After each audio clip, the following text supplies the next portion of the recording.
ऋषिभ्यो ब्रह्म विद्या संप्रदाय कर्तृभ्यो वंश ऋषिभ्यो महर्षिभ्यो नमो गुरुभ्यः।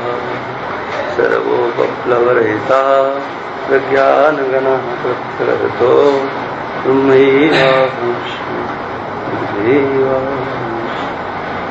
श्रुति स्मृति पुराणानामालयं करुणालयं भगवत्पादं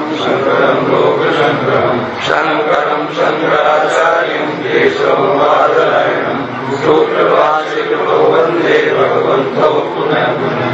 ईश्वरो गुरुरात्मेति मूढभेदविभागिने व्योमवद्व्याप्तदेहाय दक्षिणामूर्तये नमः। ओम प्रशान्तभावं शिवमद्वितीयं प्रदायकं मुक्तिमखण्डगुरुं प्रणाशकं मोहमदादिदोषान् नमामि तं सद्गुरुं वामदेवम्। दृष्टा तीन देह को में स्थूल सूक्ष्म कारण ये तीन देह दृष्टि अरु अनात्मा मानियो पंचीकृत पंच भूत के 25 तत्वन को स्थूल देह ए भोग आयतन गानियो अपंचीकृत भूत के 17 तत्वन को सूक्ष्म देह होई भोग साधन प्रमाणियों अज्ञान कारण देह घटबर दृष्टि एक पीताम्बर दृष्टा आप जान दृष्ट बानियो। बिल्कुल सीधा अर्थ है, कोई कठिन नहीं है। हाँ, दृष्टा तीन देह को मैं, तीन देह का मैं दृष्टा हूँ। ये तीन देह कौन है? स्थूल देह, सूक्ष्म देह और कारण की। हाँ, ये तीनों देह कैसे हैं? का दृश्य है। जो दृश्य है वह आत्मा नहीं है। इनको दृश्य भी कह सकते हैं और अनात्मा भी कह सकते हैं। दृश्य के रूप में स्वीकार करो, अनात्मा के रूप में स्वीकार करो। पंचीकृत पंचभूत के 25 तत्व को, माने 25 तत्वों का जो स्थूल शरीर है वो 25 तत्व है उसके अंदर। इसको स्थूल देह बोलते हैं। और ये क्या है? भोग आयतन गानियों। माने सुख दुख को भोगने का साधन है। जो हमें सुख की प्राप्ति है, दुख की प्राप्ति है, वो किसी भी प्रकार से हो, लेकिन इसके बिना नहीं हो सकती है। ये भोगायतन है, ये शरीर है ना, प्रधान भोगायतन है। पूर्व जन्म के किए गए कर्मों को भोगने का साधन है। अपंचीकृत भूत के 17 तत्वों को सूक्ष्म देह होई भोग साधन प्रमाणियो। अपंचीकृत भूतों के 17 तत्वों का ये सूक्ष्म देह है। ये क्या है? ये भोग साधन है। बिना 17 तत्वों के स्थूल देह में प्राप्त होने वाले जो भोग है उनको भोगा नहीं जा सकता। अज्ञान कारण देह, तीसरा जो देह है वो अज्ञान है। ये तीनों देह कैसे हैं? घटवत दृश्य। तीनों ये घड़े की तरह से, जैसे घड़ा है हम देखते हैं दृश्य है, ऐसे इन तीनों को हम जानते हैं। और जो जाना जाता है वो दृश्य की कोटि में चला जाता है, दृष्टा उससे पृथक होता है। पीताम्बर देव जी कह रहे हैं आप दृष्टा हो, ऐसा जान करके इस दृश्य के संबंध में निश्चय करो, दृश्य भानियो। हाँ। अब यहाँ 39वें प्रश्न से हम लोग प्रारंभ करते हैं। हाँ?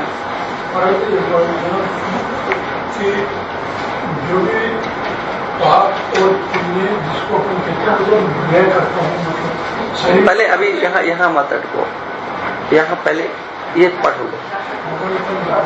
पढ़ लो, उसके बाद जब कोई शंका आए ना तब कहना। गलती हो रही है कि आप लोग पहले से पहले प्रश्न तो याद कर लेते हो, लेकिन पढ़ लो उसके बाद कोई शंका रहती है तब फिर उसमें बुद्धि लगाओ, है ना। ये जो अर्थ हमने किया है वो तो उसी के अनुसार यहाँ पर है। अच्छा, या हमको पूरा गद्य भी पढ़ना है। मैं तीन देह का दृष्टा हूँ, स्थूल सूक्ष्म व कारण। ये तीन देह दृश्य और अनात्मा है, ऐसा माना गया है। पंचीकरण किए हुए पंच महाभूतों के 25 तत्वों का यह स्थूल देह जीवों के सुख दुख के अनुभव रूप भोग भोगने का घर है, ऐसा कहा गया है। अपंचीकृत पंच महाभूतों के 17 तत्वों का सूक्ष्म देह होता है, जिसे शास्त्र व संतों द्वारा जीव के भोगों भोगने के साधन प्रमाणित किया गया है, निश्चित किया गया है। मैं हूँ ऐसे व्यवहार का हेतु आवरण विक्षेप शक्ति वाला अनादि व भाव रूप अज्ञान स्थूल सूक्ष्म देह का हेतु माने कारण। जो स्थूल और सूक्ष्म देह हमको प्राप्त है उसका कारण ये कारण देह कहा जाता है। ये तीन देह घट की तरह से दृष्टि हैं। पीताम्बर जी कहते हैं कि स्वयं आत्मा को दृष्टा जानकर दृश्य रूप इन तीनों देहों का बाद निश्चय करो, माने इन तीनों देहों को मिथ्या निश्चय करो। ठीक है, देह तीन का मैं दृष्टा हूँ, सो देह तीन कौन से हैं? स्थूल सूक्ष्म कारण, ये तीन देह हैं। स्थूल देह का मैं दृष्टा हूँ, विवेचन कर रहे हैं। स्थूल देह क्या है? पंचीकृत पंच महाभूतों के 25 तत्वों का ये स्थूल देह है। पंच महाभूत आकाश वायु तेज जल पृथ्वी, ये पंच महाभूत हैं। पंच महाभूतों के 25 तत्व अर्थात पदार्थ ये कौन कौन से हैं? आगे यहाँ पर उन्होंने कोष्टक भी एक बनाया है, अगले पृष्ठ पर उसकी चर्चा है। पंचीकृत पंच महाभूत किसे कहते हैं? जिन भूतों का पंचीकरण हुआ उनको पंचीकृत कहा, पंच महाभूत कहा जाता है। देखो यहाँ पर ये सब कुछ लिखा हुआ है आपके बाईं तरफ पृष्ठ पर। इसी की व्याख्या ये जो बाईं तरफ पृष्ठ पर जो बनाया है ना, इसी की व्याख्या आगे कर रहे हैं। पंचीकरण माने पंच महाभूतों में से प्रत्येक के 2-2 भाग किए। ये 10 भाग हो गए और 10 भाग होकर के हैं। अब इसमें देखो एक बात जोड़ लेना, पर यहाँ पर पंचदशीकार ने स्पष्ट किया, पंचीकरोति भगवान। ये ईश्वर के द्वारा, जो ईश्वर का वर्णन आ चुका है पीछे, उस ब्रह्म के प्रतिबिंब को माया ग्रहण करती है और वो अधिष्ठान रूप हो करके माया से में प्रतिबिंबित जो चिदाभास है वह ईश्वर फिर इन पंचभूतों, आप कोई कहे कैसे कर दिया, किसी के मन में आए कैसे हो सकता है? आकाश के 2 भाग कैसे हो सकते हैं? वायु के 2 भाग कैसे हो सकते हैं? तो आप नहीं कर सकते हो, लेकिन ईश्वर तो सब कुछ करने में समर्थ है। इसलिए ईश्वर ने, भगवान ने इस कार्य को किया। क्या किया? 5 के 10 भाग कर दिए और उनमें से पहले मुख्य 5 भाग जो रहने दिए, आधे आधे हुए ना। अब यहाँ पर 2 प्रकार की प्रक्रिया प्राप्त होती है। कहीं पर तो उपनिषदों में आधा तो अलग कर दिया और आधे के 4 भाग किए, तो 4 भाग करके जो और 4 थे, जैसे पृथ्वी तत्व है, पृथ्वी से अलग 4 तत्व और हो गए ना, तो 4 भाग किए। तो एक तो प्रक्रिया ये आती है। दूसरी प्रक्रिया ये आती है कि 5 भाग किए, तो 5 भाग करके क्या किया? एक हिस्सा उसमें मिला दिया। किसमें? जो उसका मुख्य भाग था, जो उसका मुख्य, जैसे आकाश का 5 भाग हुए तो आकाश का भी एक भाग है, तो उसको मिला दिया और 4 भाग फिर दूसरों में मिला दिए। इसी प्रकार से वायु का, ये बात यहाँ पर कह रहे हैं। यहाँ पर 4 की बात है, दूसरे 5 भागों में से प्रत्येक के 4-4 भाग किए। ये बात मैं इसलिए कह रहा हूँ कि कहीं कहीं पर ऐसा भी मिलता है ना। दोनों प्रक्रियाओं से हमको ध्यान में रखना है, लेकिन बात कुल 25 पे ही जाकर के रुकेगी। चाहे उसके तुम 5 भाग कर लो, और चाहे 4 भाग कर लो, कुल जाकर के 25 पर जाकर के रुकेगी। अपने अपने अर्ध मुख्य भाग में न मिलाकर अन्य भूतों के अर्ध मुख्य भाग में एक एक भाग मिला दिए। इसी को पंचीकरण कहते हैं। पंचभूतों के परस्पर मिलाप किस रीति से, तो उसका एक दृष्टांत दे देते हैं कि जैसे 5 मित्र हैं और 5 मित्रों के पास में 5 फल हैं, तो 5 फल है तो सबको बांट रहे हैं। तो कैसे बांटते हैं, आधा अपने पास रख लिया, आधे के 4 भाग किए और सबको दे दिया। दूसरे ने भी आधा अपने पास रखा, सबके पास में वो फल पहुंच गए। ये दृष्टांत के द्वारा बता दिया गया। अब आकाश के 2 भाग किए, उनमें से एक का भाग रहने दिया और दूसरे के 4 भाग जो आकाश में न मिला करके एक वायु में, एक तेज में, एक जल में और पृथ्वी में मिला दिया। वायु, तेज, जल और पृथ्वी के भी 2-2 भाग कर उपरोक्त विधि से ये पंचीकरण कर दिया। इस रीति से ये 25 तत्व हो गए। और ये क्या हो गए, ये स्थूल तत्व हो गए, है ना, स्थूल तत्व हो गए। और ये पंच महाभूत परस्पर इनका मिलाप हो गया। पंच महाभूतों के 25 तत्व कैसे हुए, तो सब भूतों को अपना अपना एक एक मुख्य भाग और अमुक 4 भाग अन्य भूतों में मिले। इस प्रकार से एक एक भूत के 5-5 तत्व और ये सब मिलकर के 25 हो गए। स्थूल देह में ये 25 तत्व कैसे रहते हैं, अब लगाओ बुद्धि अपनी आप लोग, ठीक है ना। ये कितना दार्शनिक विषय है। ये उपनिषदों में हमारे ऋषियों ने ये उपनिषदों की चर्चा कर रहे हैं, हिंदी में जरूर लिख दिया है, लेकिन उपनिषदों की ये चर्चा है जो हिंदी में आपके सामने है। आकाश के 5 तत्व है। आकाश में 4 और मिले हैं ना, एक आकाश और आकाश में 4 मिले हैं, ठीक है ना। तो उसके 5 कौन कौन से हो गए, शोक, काम, क्रोध, मोह और भय। क्या ये पीताम्बर देव जी की एक प्रकार से इस कृति में चुनौती है। जिन लोगों ने उपनिषदों का अध्ययन नहीं किया है वो इस प्रक्रिया में कहीं न कहीं लड़खड़ा जाएंगे, क्योंकि इन्होंने सबने प्राय करके यही सुना होता है कि विकार जितने होते अंतःकरण में होते हैं। हाँ, प्राय करके लोग मानते हैं, लेकिन पंडित पीताम्बर देव ने उपनिषदों में जो इस पंचीकरण विभाग है वहां से उस विषय को लेकर के और यहाँ स्पष्ट कर दिया। ये बात इसमें और भी कि हर जगह आप लोग सब जो थोड़ा बहुत सुने हो यही मानते हो कि अंतःकरण में ये सब कुछ होता है, जितने विकार ये वो दुनिया भरेगा। क्यों भाई, अंतःकरण में कहां से आ जाएगा। अंतःकरण अपंचीकृत 5 महाभूतों के सम्मिलित सात्विक अंश से है ना, शुद्ध सत्व है, ठीक है ना, उससे बना। उसमें कहां से आ गया, उसमें प्रवेश कैसे हो जाएगा। अरे शुद्ध अपंचीकृत 5 महाभूतों के सम्मिलित शुद्ध सात्विक अंश से अंतःकरण और ज्ञानेंद्रियों की उत्पत्ति हुई, ठीक है ना। तो आप उनमें कह रहे हो तो लाओ कहां से लाए, है ना। ये जबरदस्त प्रश्न है। हाँ, उसमें कहां से लाओगे। इसलिए ये एक मोटी दृष्टि से बता रहे कि अंतःकरण में अगर है तो अंतःकरण में है तो अपंचीकृत 5 महाभूतों में ये सब आपको स्वीकार करना पड़ेगा। और अपंचीकृत 5 महाभूतों में आपको स्वीकार करना पड़ेगा तो पंचीकरण में आपको स्वीकार करना पड़ेगा।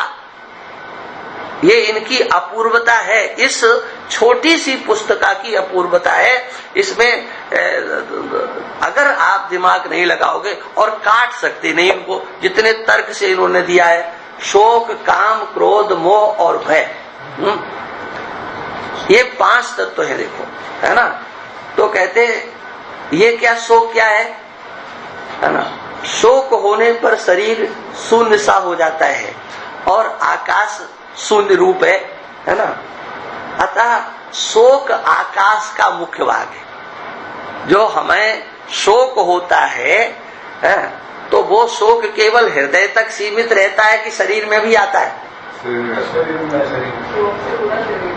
आता ना। शरीर को प्रभावित करता है ना, तो शरीर को प्रभावित क्यों करता है? अगर अंतःकरण में है तो शरीर प्रभावित नहीं होना चाहिए, शरीर पूरा प्रभावित होता है। हाँ, तो इसलिए ये शोक का मुख्य भाग आकाश का है ना।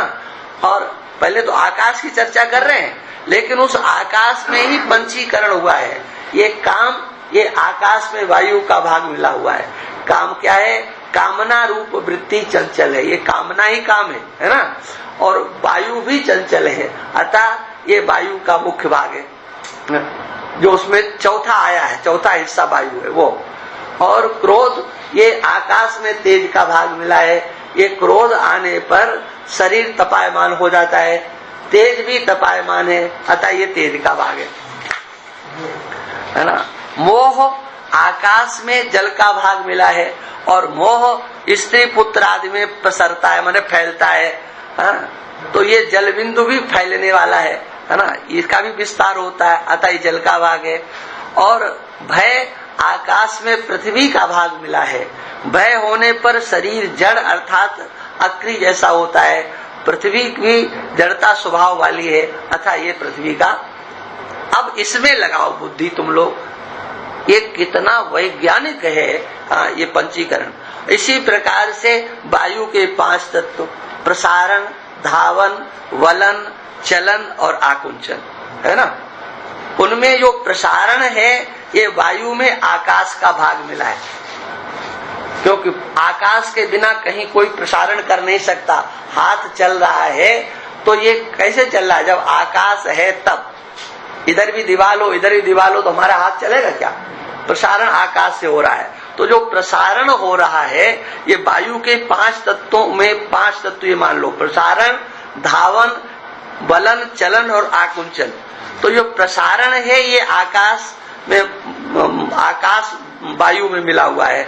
और प्रसारण नाम पसरने का है, आकाश भी फैला हुआ है, अतः ये आकाश का है। और धावन, धावन नाम दौड़ने का है, वायु भी दौड़ता है, ये वायु का मुख्य भाग है। बलन, वायु में तेज का भाग मिला है। बलन नाम अंग के चलाने का है। ये इस तरह से दाएं बाएं हम लोग करते हैं ना, पैर को आगे पीछे जो तोड़ना मरोड़ना रामदेव जी करते हैं ना, ये किसके इनको गति देना। हाँ, गति देना। ये बलन, ये क्या है? तेज का भाग मिला है ना। और ये बलन नाम अंगों को बालने का, माने चलाने का है, क्रिया करने का है। ये तेज का प्रकाश भी बलता है, माने तेज में जो गति है ना, उसको देखते हैं आप लोग कि नहीं? देखते हैं। तेज में गति है कि नहीं? आप यहाँ से टॉर्च जलाते हो तो कितनी दूर तक चला जाता है?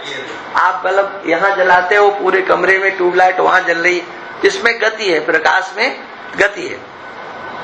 अच्छा, इसी प्रकार से अब चलन, हाँ, वायु में जल का भाग मिला हुआ है, ये चलन नाम चलने का है, जल भी चलता है, अतः ये जल का भाग है। आकुंचन, वायु में पृथ्वी का भाग मिला है, आकुंचन नाम संकोच करने का है, पृथ्वी भी संकुचित है, संकुचित होती है, पृथ्वी भी संकुचित हो जाती है, संकुचित होती, देखा कि नहीं? कैसे? आप गड्ढा खोद दीजिए, हाँ, और फिर वो उसका संकोचन हो जाता है ना, ये। अच्छा, तेज के 5 तत्व, निद्रा, तृषा, क्षुधा, कांति और आलस, ये तेज के हैं, लेकिन इसमें पांचों के पांचों मिले हैं। ये निद्रा, तेज में आकाश का भाग मिला है, निद्रा आने में शरीर शून्य सा हो जाता है, आकाश शून्यता वाला है, अतः आकाश का भाग है। तृषा, तेज में वायु का भाग मिला है, तृषा कंठ को सुखाती है, हाँ, और वायु हाँ शोषयति मारुता, हाँ, वायु सुखाती है, वो कुछ भी है सबको सुखा देगी, हाँ, तो वायु गीले वस्त्र आदि को सुखाती है, अतः ये वायु का भाग है। और क्षुधा, क्षुधा लगने पर क्रिया, क्षुधा लगने पर किया हुआ भोजन भस्म हो जाता है, अग्नि में भी जो डालो वो सब भस्म हो जाता है। कांति, तेज में जल का भाग मिला है, कांति माने चमक, दमक, प्रभा, ये धूप से घटती है, सबका अनुभव है कि नहीं? हाँ, में चलो रहो तो जो गोरा चेहरा है वो काला हो जाता है। हाँ, वो तेज को कर्षित कर, हाँ, फीका करने का काम ये कांति को। हाँ, और दूसरी बात, जल भी धूप में घटता है कि नहीं? हाँ, तो घटता है, क्योंकि ये स्पष्ट कि सूर्य शोषण करता है अपनी ऊष्मा से। अच्छा, आलस्य तेज में पृथ्वी का भाग मिला है। ये आलस्य आने पर शरीर जड़ हो जाता है, पृथ्वी भी जड़ स्वभाव वाली है, अतः ये पृथ्वी का भाग है। अब जल के 5 तत्व देखो, आप लोग अपनी तरफ से पढ़ते तब भी पढ़ सकते थे, लेकिन कितना अच्छा विषय, लेकिन आपको तो नीरस लगता है। किंतु इसको देखो कितनी गहराई से इस विषय को कहा गया है। लार, स्वेद, मूत्र, शुक्र और शोणित। उनमें लार कहते हैं ना, लार है ना, वो लाल लिखा हुआ है। जल में आकाश का भाग, जल में आकाश का भाग मिला है। मुंह का जो लाल, ये लार है ना, ये ऊंचा नीचा होता है। आकाश भी ऊंचा नीचा प्रतीत होता है, ये आकाश का भाग है। स्वेद में जल में वायु का भाग मिला है। पसीना श्रम करने से होता है, वायु भी पंखा आदि के द्वारा श्रम करने से होता है, अतः ये वायु का है। मूत्र जल में तेज का भाग मिला है। मूत्र में उष्णता है, तेज भी गर्म है, अतः वह तेज का भाग है। शुक्र श्वेत वर्ण है और गर्भ का हेतु है। जल भी श्वेत वर्ण है और वृक्ष आदि का जीवन का हेतु है, अतः ये जल का मुख्य भाग है। रक्त शोणित जल में पृथ्वी का भाग मिला है। शोणित लाल वर्ण वाला है, कहीं कहीं पृथ्वी भी लाल है, अतः ये पृथ्वी का भाग है। पृथ्वी के 5 तत्व रोम, त्वचा, नाड़ी, मांस और अस्थि। उनमें से जो रोम है वो पृथ्वी में आकाश का भाग है। रोम शून्य है। रोम में शून्यता होती कि नहीं?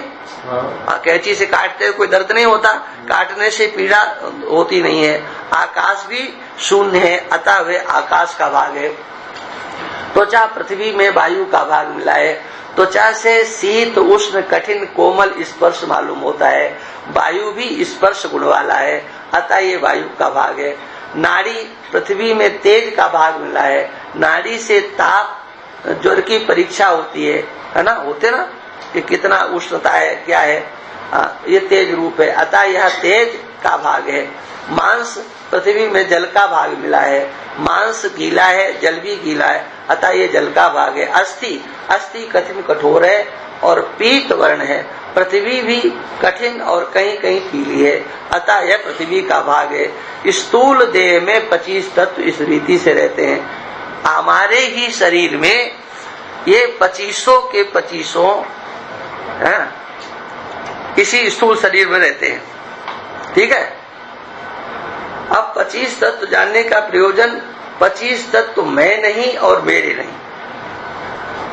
क्या स्थूल देह में नहीं, इतना मात्र कहने से काम नहीं चलेगा। स्थूल देह में ये जो कुछ भी है वो सब मेरा नहीं। और कहां से किया था? काम, शोक, मोह इत्यादि जो है, ये आपके अंतर्गत नहीं है ना। ये 5 का जो वर्णन अभी करके आए हैं ना, क्या था? शोक का वो क्रम अलग है। वो हम लोग सीधे भाषा बोल देते हैं, लेकिन यहाँ पर तो क्रम अलग है। शोक, काम, क्रोध, मोह और भय।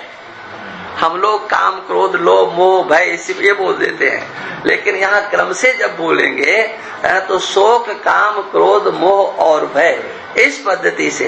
कैसे कि ये हमारे शरीर के अंतर्गत हैं, है ना, और ये सब के सब शरीर में प्रतीत होते हैं। हाँ, तो ये स्थूल शरीर के ही आगे इससे हमारा क्या संबंध रहा, पहली बात तो ये निश्चित कर लो, ठीक है। अच्छा, 25 तत्व में नहीं, जब 25 तत्व आप नहीं है तो सबसे पहले शोक, काम, क्रोध, मोह, भय ये आपके कैसे हो गए?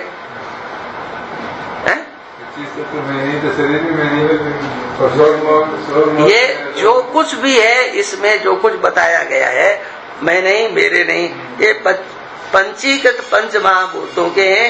इनको जानने वाला मैं दृष्टा, घट दृष्टा की भांति इनसे न्यारा हूँ, ऐसा निश्चय करना 25 तत्व जानने का प्रयोजन है। ये सब जो पंचीकृत पंचमहाभूत जो बता रहे हैं, इसमें एक 50% तो हो गया मुख्य हिस्सा, और 12.5 हाँ चारों हो गए। चारों में। तो जैसे ये शोक है, ये शुद्ध आकाश तत्व ही हुआ इस तरह से, क्योंकि ये 50% जो पहला हिस्सा है, हाँ, वो तो मूल शोक आकाश का मुख्य भाग है, मुख्य भाग से शोक, हुआ। हाँ मुख्य भाग है, मुख्य। तो इसलिए शोक जो होता है आपके अनुभव का विषय होगा। जब शोक होता है तो वो पूरे शरीर को व्याप्त करता है। 50 भाग है ना, 50% भाग है। क्या? हाँ, पूरे शरीर में व्याप्त होता है, उसकी अभिव्यक्ति सर्वत्र होती है।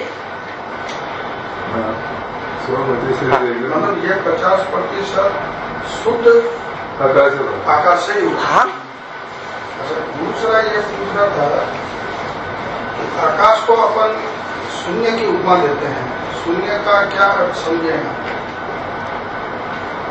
क्रिया रही है उसमें, क्रिया रहित। अच्छा, उसको शून्य समझे। अरे शून्य का अर्थ तुम जीरो ही थोड़ा समझते हो, वो ही नहीं होता है। हाँ, तो इसी इस शून्य का अर्थ क्रिया रहित, उसमें कोई क्रिया नहीं है। और जब शोक होता है तो आपको कुछ दिखाई नहीं पड़ता है, आप निष्क्रिय अपने आप हो जाते हो। आकाश को अपन केवल सुना किसी से कि भाई आकाश का शाब्दिक अर्थ अवकाश, मतलब कुछ नहीं। देखो, इसीलिए हम कह रहे हैं कि ये सुनी सुनाई जो बातें हैं ना, पहले यहाँ प्रक्रिया में समझ लो कि जो कहा है उसमें कहाँ संदेह है। आपने पहले सुना हो तो सुना हो, यहाँ जो लिखा है उसमें देखो। वो सुना हुआ तो आपके पास है ही पहले से, लेकिन यहाँ जो आया है विषय, इसमें क्या है, इसमें कहाँ कमी है, बुद्धि यहाँ लगाओ। बचपन में हमने बहुत कुछ सुना, हम इसको लेकर के पहले खूब जो है शास्त्रार्थ करते थे, लेकिन जब इसमें प्रवेश किया तो पता लगा कि हमारा चिंतन गलत था। हाँ। यहाँ पर देखो जो इन्होंने पंचीकरण किया है, और उसमें जो इन्होंने वैज्ञानिक रीति से वर्गीकरण किया है, आज की भाषा में यही कहेंगे कि वैज्ञानिक रीति है, उसको आप कहीं इधर सुधर करो, कुछ हो जाए, आप बुद्धि से खींचतान करो। हाँ, ये तो प्रक्रिया बताई गई, लेकिन इस प्रक्रिया में बल कितना है ये देखो। हाँ, अच्छा, कहाँ तक थे भाई? 25 तत्व में नहीं। आकाश के 5 तत्वों में देखो, मैं कैसे नहीं भाई, तो आप 25 की बता रहे हैं, एक को समझ लो फिर सबको समझ लो। शोक होता है, तो ये शोक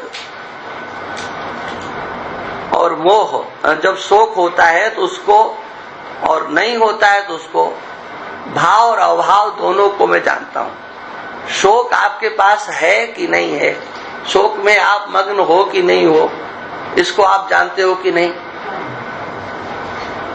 है ना? जानने वाला उससे बिल्कुल अलग रहता है। इसलिए ये शोक में नहीं या और मेरा नहीं, ये आकाश का है, मैं इसको जानने वाला, वही बात है ना। शोक में नहीं और मेरा नहीं ऐसा जानना अन्य 25 तत्वों की भी इसी प्रकार है। शोक को मैं जानने वाली। हाँ, शोक किसमें? शरीर में है, शरीर के अंतर्गत सूक्ष्म शरीर में है, कारण शरीर में है, तीनों देहों में है। अज्ञान है ना, इसलिए शोक है। और अज्ञान की व्याप्ति सूक्ष्म शरीर में भी है और स्थूल शरीर में भी है। हाँ। पहले आपको ये स्थिति प्राप्त नहीं थी, मध्य में आपको शोक हुआ ऐसा लगा, और फिर शोक चला भी गया, है ना, जानने में आया, शोक हुआ, कैसे जाना? और उसमें भी फिर ये कहते हो, एक और कहते शोक हो गया, शोक हो गया, शोक हो गया, है? तो शोक हो गया, उसके पूर्व शोक नहीं था, ये भी आपको ज्ञान है। उस काल का ज्ञान है जब शोक नहीं था, और आप कहते शोक हो गया। तो जानना किसने? मुझे शोक हो गया, तो आपको अपना ज्ञान है ना, और शोक हो गया उसका भी ज्ञान है। शोक पहले नहीं था, आप पहले थे, और शोक नहीं रहेगा, है ना। लेकिन एक स्थिति होती है क्या कि ना समझ उस शोक को पाल के रखते हैं। रोते रहते हैं, एक बार हाँ, पाल के रखते हैं। ये गीता में कहा है, या स्वप्नम भयम शोकम विषादम मदमेवचा न विमुंचति दुर्मेधा धृति सा पार्थ तामसी। उसको बार बार याद करते रहना। यद्यपि वो स्थिति आ नहीं पाती है, लेकिन फिर भी हाँ, दूसरों के सामने या दूसरे लोग उसको ताजा करने की कोशिश करते रहते हैं। हाँ, और क्या, यही होता है। एक जगह मैं गया तो विषम परिस्थिति थी, वहां पर मैंने उन लोगों को बहुत समय दे करके थोड़ा ठीक किया। अब ठीक हो गए, अब उसी के बाद में कुछ जो है नाते रिश्तेदार आ गए। अब वो हमारा ठीक कराया वो उन सब ने चौपट कर दिया। वो हमारा ठीक कराया उन्होंने चौपट कर दिया, क्योंकि अब वो हमारा भी संकोच करे है, और जो है उन लोगों का भी अब रोना तो पड़ेगा। नहीं रोएंगे तो वो नहीं रोने की इच्छा भी तब भी ये संसार के लोग रुलाते। आते ही रोते हुए आते हैं। अब बिल्कुल एकदम। हाँ। अरे अभी मैं गया एक जगह, तो उस ये देवी को घेर करके एक कमरे में बैठा रखा। मैंने कहा इसको क्यों सजा दे रहे, इसने क्या गलत किया है? एक अंधेरा और सब बैठे उसमें घेरे उसको जो है देवियां, ये क्या? मतलब कोई शोक को दूर भी करना चाहे, अपने को समझाना भी चाहे, लेकिन ये संसार के लोग इतने मक्कार होते हैं कि ये उसको ताजा करते रहते हैं। और कुछ संसारी ऐसे होते हैं कि अपनी वेदना को ऐसा हो गया है, ताकि एक वो है तरीका है संसार के लोगों का।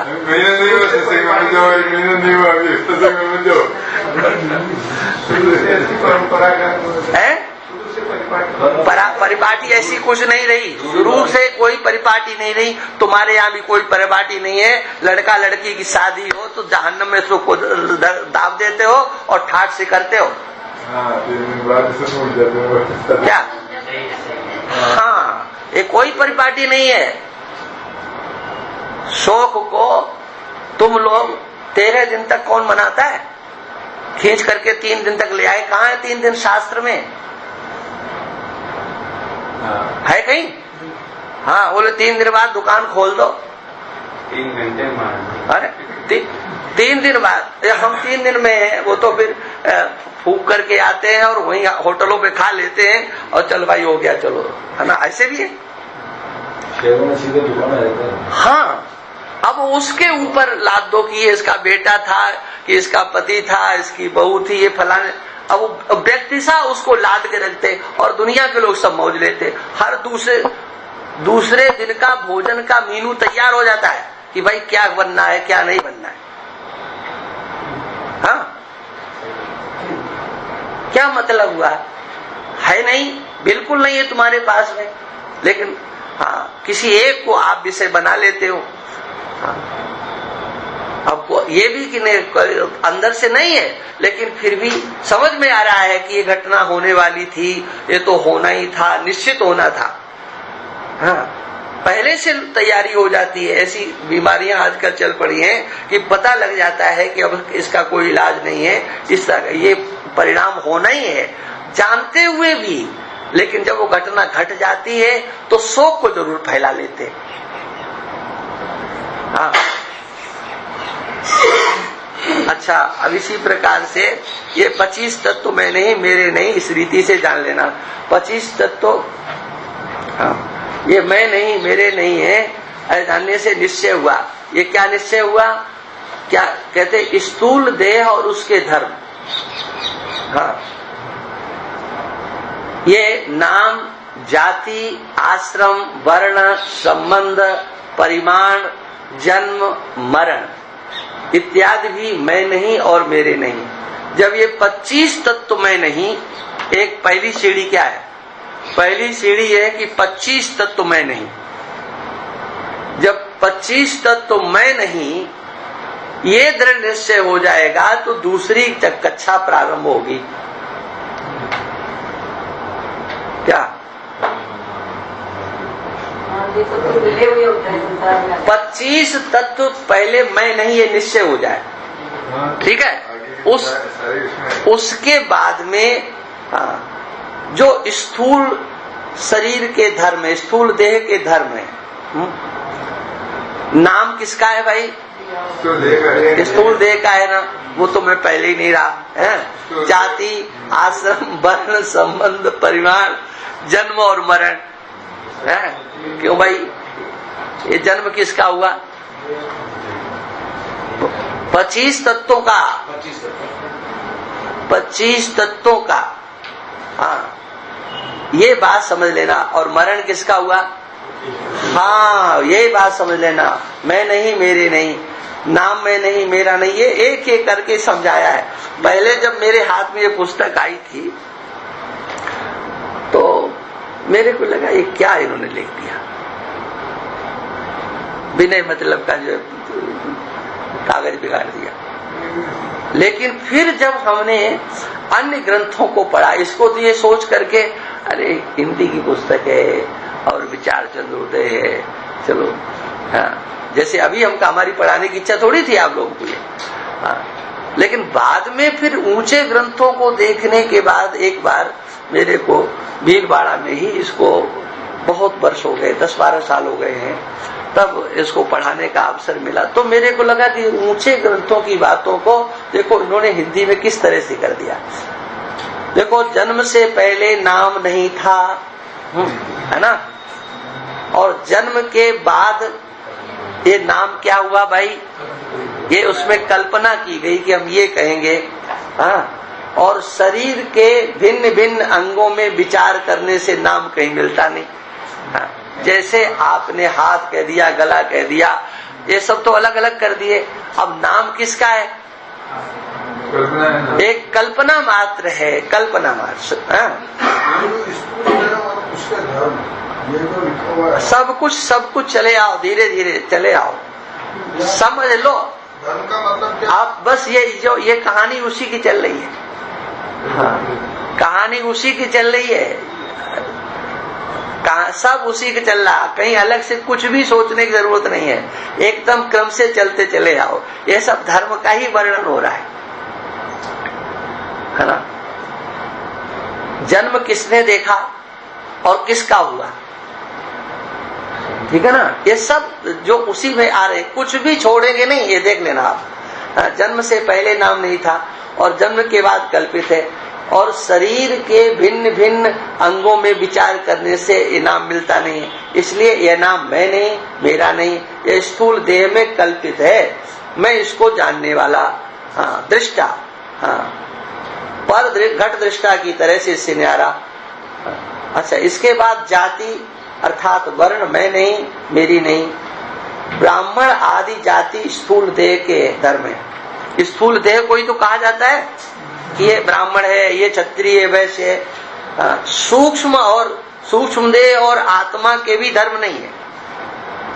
क्योंकि सूक्ष्म शरीर निकल करके चला जाता है तो उसके साथ जाति जाती है क्या?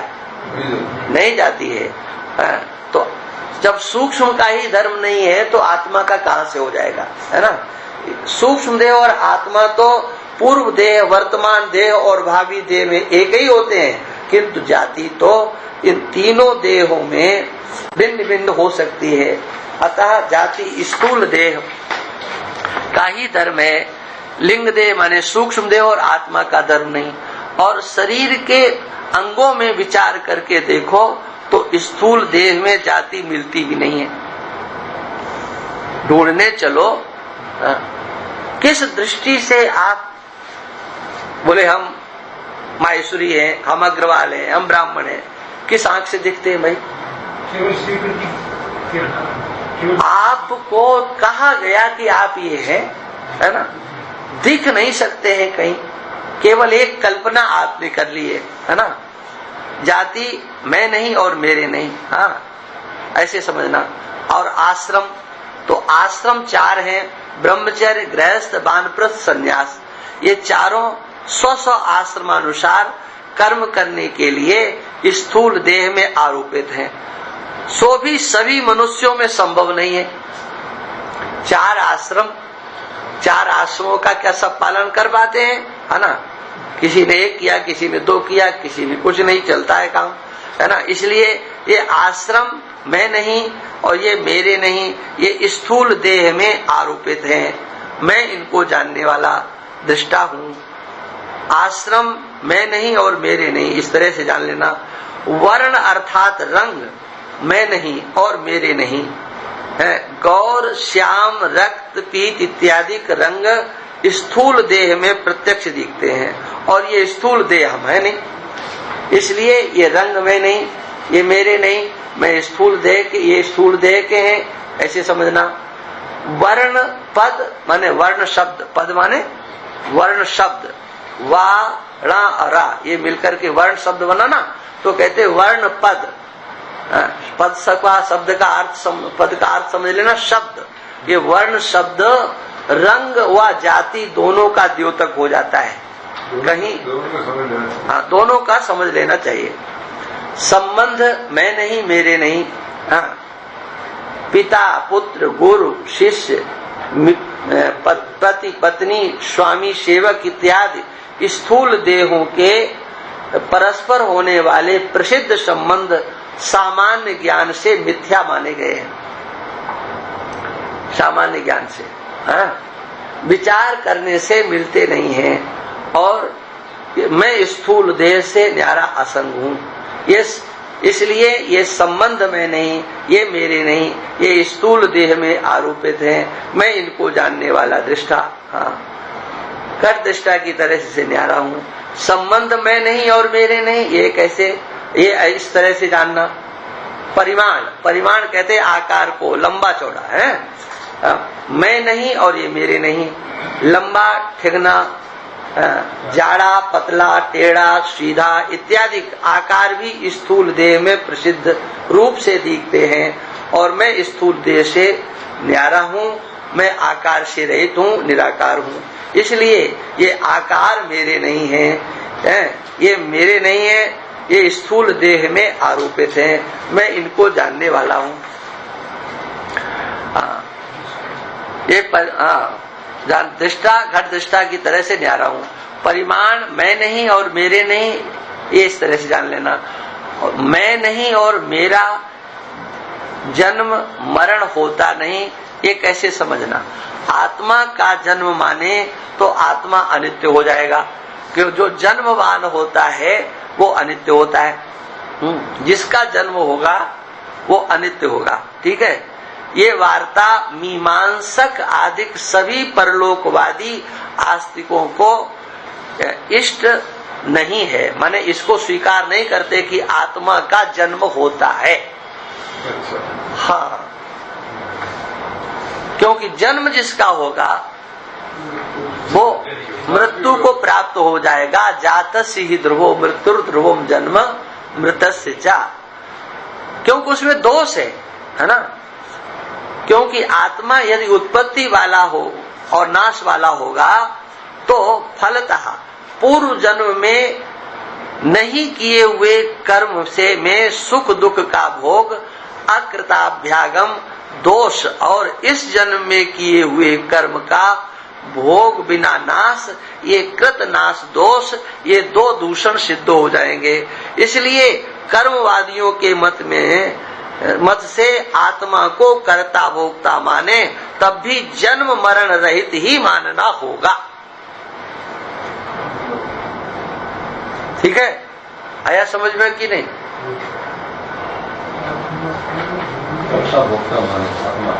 अगर आत्मा को कर्ता भोक्ता भी माने तब भी आत्मा का जन्म नहीं मान सकते आप। भोगना पड़ेगा, अभी किया है, आगे भोगना पड़ेगा। आत्मा को नित्य तो आपको मानना ही पड़ेगा। यदि आप आत्मा ये मानते हो कि मैं करने वाला है ना, तो भी आपको आत्मा को जन्म और मृत्यु से रहित तो मानना ही पड़ेगा। तब फिर जन्म और मृत्यु किसके सिद्ध हुए? ये शरीर का धर्म हो गया, ये शरीर का प्रधान धर्म हो गया। जन्म शरीर का होता है और मृत्यु शरीर की होती है ना। और फिर उसमें जो कुछ नाम रूप जाति परिमाण इत्यादि ये सब आपके कल्पित हो जाया करते हैं, और उसमें जो विकार दिखाई पड़ते हैं उसकी चर्चा भी आगे करने वाले हों, करेंगे ही। हाँ, वो शरीर का मोटा मोटा धर्म हो जाता है। जन्म से लेकर के मृत्यु पर्यंत जो 6 विकार होते हैं ना, वो स्थूल शरीर में दिखाई पड़ते हैं, है ना। ये जन्म और मृत्यु कह देने से उसके बीच के 4 विकार उसी के अंतर्गत अपने आप आ जाते हैं। जायते अस्ति वर्धते विपरिणमते अपक्षीयते विनश्यति, ये मोटा मोटा शरीर में दिखाई पड़ता है, इसलिए स्थूल धर्म कहा जाता है। अच्छा, आत्मा के जन्म का ये जो अकृताभ्यागम और कृतनाश है ना, हाँ, बस यही तो कहानी है सारा का सारा। यही तो हमारी सनातन धर्म की रीढ़ है ना। ये पुनर्जन्म बाद जो है ना, यही सनातन धर्म का संरक्षण किए हुए है। इसी से लोक, इसी से परलोक, हाँ, इसी से सारा व्यवहार चल रहा है। इसके सिवा और कोई गति नहीं है।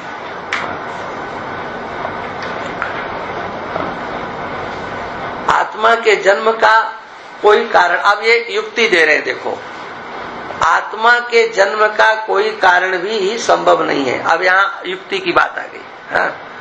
क्योंकि आत्मा का जो कारण होगा सो आत्मा से भिन्न ही होना चाहिए, है ना। इसका कारण कौन होगा? कौन इसको जन्म देगा? आत्मा के अतिरिक्त कौन होगा? हाँ? आत्मा से भिन्न अनात्मा नाम रूप वाला है, और ये आत्मा, इसका न कोई नाम है न रूप है।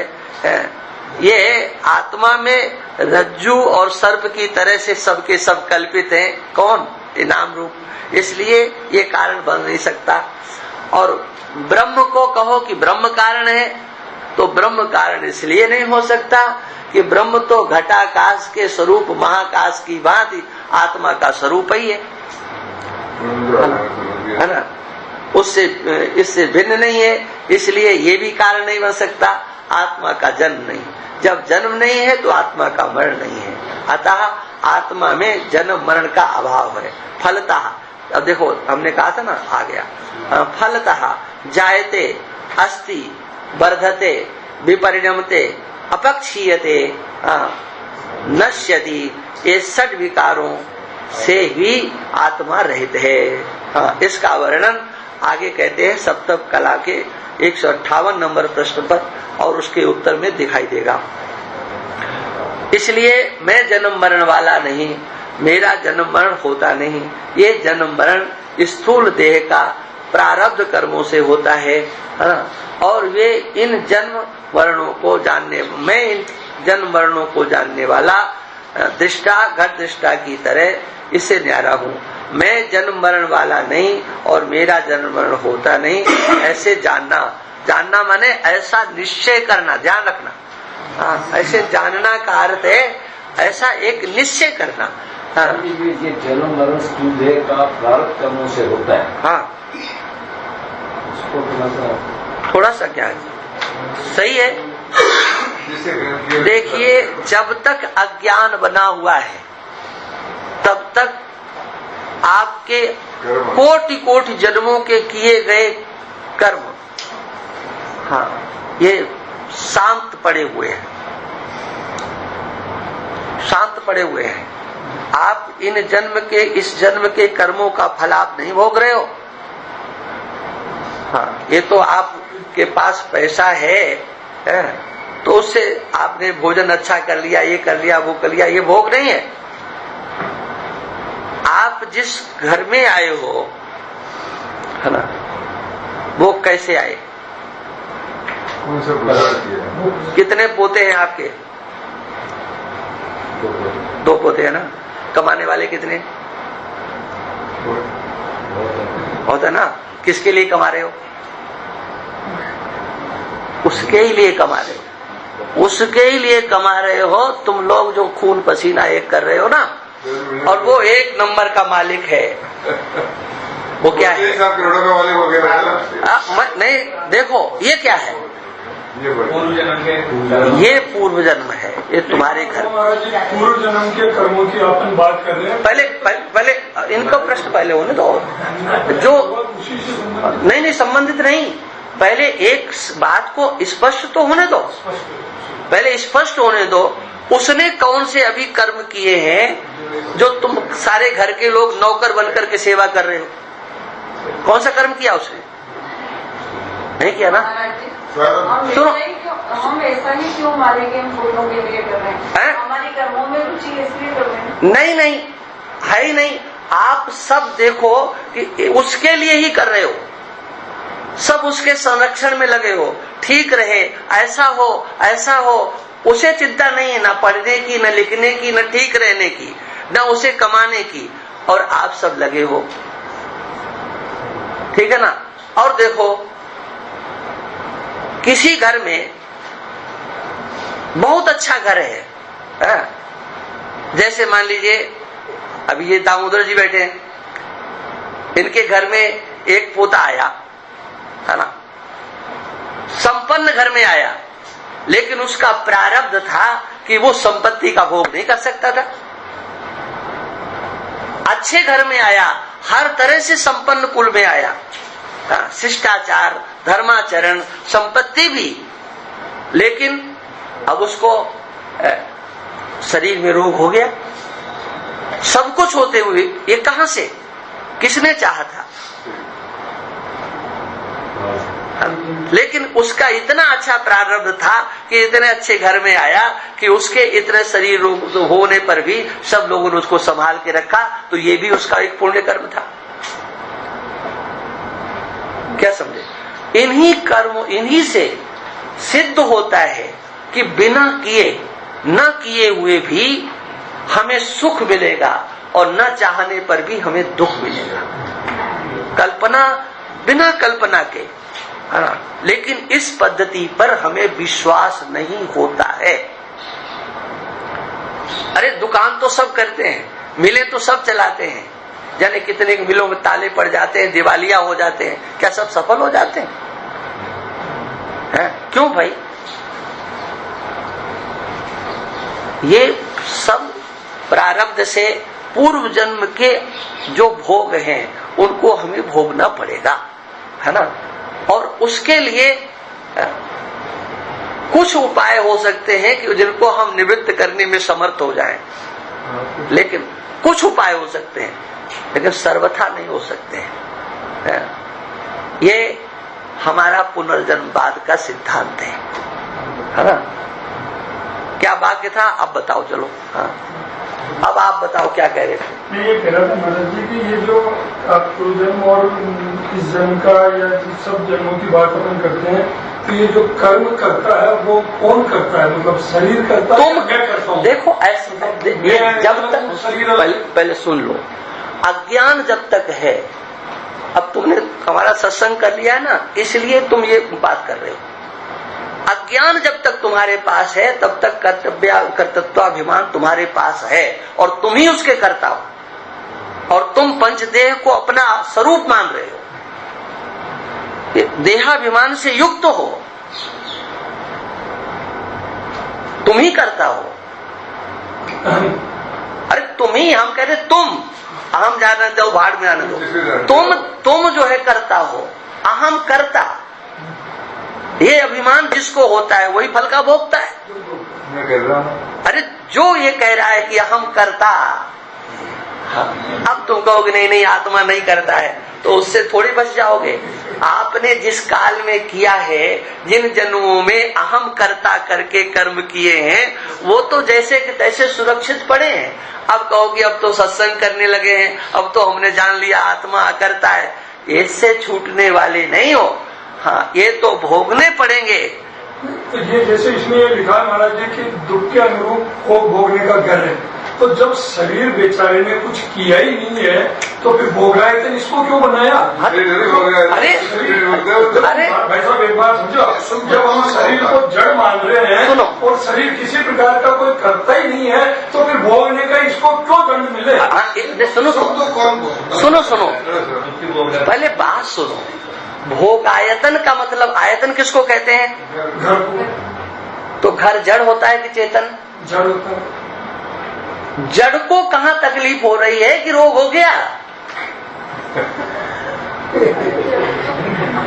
जड़ को कहाँ तकलीफ हो रही है जी? जो करता है वही दुखी होता है, जो करता है वही सुखी होता है। इस जड़ को तो बेचारे को कोई लेने ही देना नहीं। इसको, इसमें फूलों की माला पहना दो और जूतों की माला पहना दो, ये बराबर खेल है इस शरीर के लिए, समझे? भोग आयतन है, माने फूलों की माला पहन करके ये शरीर सुखी नहीं होता है। जो सुखी होता है वही दुखी होता है। आयतन है। अब माला पहनाना है तो पहनाए किसको? आयतन है, क्षेत्र है, सुख दुख को देने का क्षेत्र, कि तुम्हें तुम्हारे शुभ कर्मों का अगर फल देना है तो कैसे दे दें भाई? बिल्कुल सही महाराज, क्षेत्र है। हाँ, क्षेत्रज्ञ तो अलग है। अरे तो क्षेत्रज्ञ तो जो यही कर्ता क्षेत्रज्ञ, भोक्ता क्षेत्र मेरा खाली। अरे भोक्ता क्षेत्र होता ही नहीं है, फिर ना समझी की बात करते हो। क्षेत्रज्ञ तो निर्लिप्त। अरे ये सत्संग सुनकर के बोल रहे हो, सत्संग सुनकर के बोल रहे हो, धरातल पर जियो। जो करता है, मैं क्या कह रहा हूँ, जो करता है सो भोगता है। कौन करता है? अरे जो करता है कौन? अरे इसमें मत जाओ, कौन करता है? जो करता है। तुम अपने हृदय से पूछो कि मैं करता हूँ कि नहीं।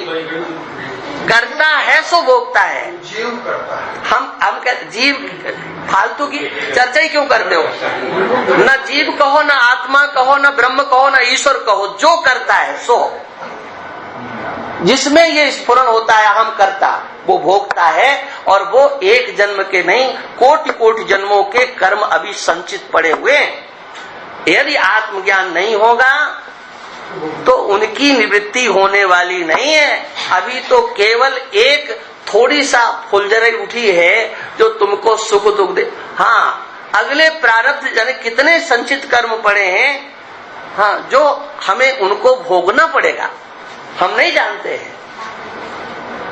यही ईश्वर की व्यवस्था है, यहीं पर ईश्वर की व्यवस्था आती है। शुभ और अशुभ कर्म अनुसारी देत ईश फल हृदय विचारी। ईश्वर फल देता है कि इसको कहाँ देना है। कुत्ता बना करके भी तुमको हवाई जहाज में वो उड़ा सकता है, समझे? तुम्हारे अच्छे कर्मों का फल वो अन्य योनियों में भी तुमको मिल सकता है। सोने के पिंजरे में पक्षियों को दाग बादाम खाने को मिलते हैं, ये कहां से? सब पक्षियों को क्यों नहीं मिलते? हाँ, एसी रूम में हमने देखा नौकर जो है, ऐसे साबुन आदमी को नहाने से नहीं मिलते, कुत्ते जिनसे नहाते। अरे सेठ सेठानियों के बच्चे उनकी गोद के लिए तरसते हैं और कुत्ते उनमें बैठते हैं। अपने बच्चे की कोई उंगली पकड़ करके नहीं घुमाता है। हाँ कुत्ते घुमाते। हाँ, वो और बड़े शौक से निकलते हैं। ये क्या है? ये ईश्वर की व्यवस्था है कि तुम्हारे कर्म का फल कहाँ तुम्हें मिलना है वो वहां तुमको देगा। ये नहीं कि मनुष्य शरीर में ही तुमको मिले, किसी भी शरीर में तुमको एक नंबर का सुख मिल सकता है और किसी भी शरीर में तुमको एक नंबर का दुख मिल सकता है और तुम्हें ये ज्ञात नहीं होगा किस कर्म का फल है। इसी का नाम अदृष्ट होता है। और साधन भोग का आयतन शरीर ही होगा। वो चाहे ब्रह्मा का शरीर हो जाए, चाहे इंद्र का शरीर हो जाए, चाहे तुम्हारा शरीर हो, चाहे हमारा शरीर हो, चाहे वो किसी पशु पक्षी का शरीर हो, भोग आयतन होगा। हाँ, इसलिए शरीर की परिभाषा नैयायिकों ने की, भोगायतनम शरीरम। शरीर किसको कहेंगे? जो सुख दुख के भोगने का साधन होता है ना। आयतन क्षेत्र है। इस हाथ पर कुछ भी रख दो, इस हाथ को न सुख होने वाला है न दुख होने वाला है। होगा? नहीं होगा। जो ये समझता है कि मैं हाथ का मालिक मैं हूं, मेरा हाथ है, या मेरा हाथ नहीं मैं हाथ हूं, ये बैठा हुआ है ना। अरे मैं शरीर हूं ऐसा तुम्हारे बैठा है, कह नहीं रहे हो, लेकिन कूट कूट के कि मैं 5 भूतों का पुतला हूं, ये कूट कूट के तुम्हारी बुद्धि में भरा हुआ है और उसी को आगे करके कर्म करते हो और उसका ही फल। हाँ, कर्ता को ही प्राप्त होता है, क्षेत्र को कुछ नहीं मिलता बेचारे को, क्षेत्र को कुछ नहीं मिलता। चलो आगे।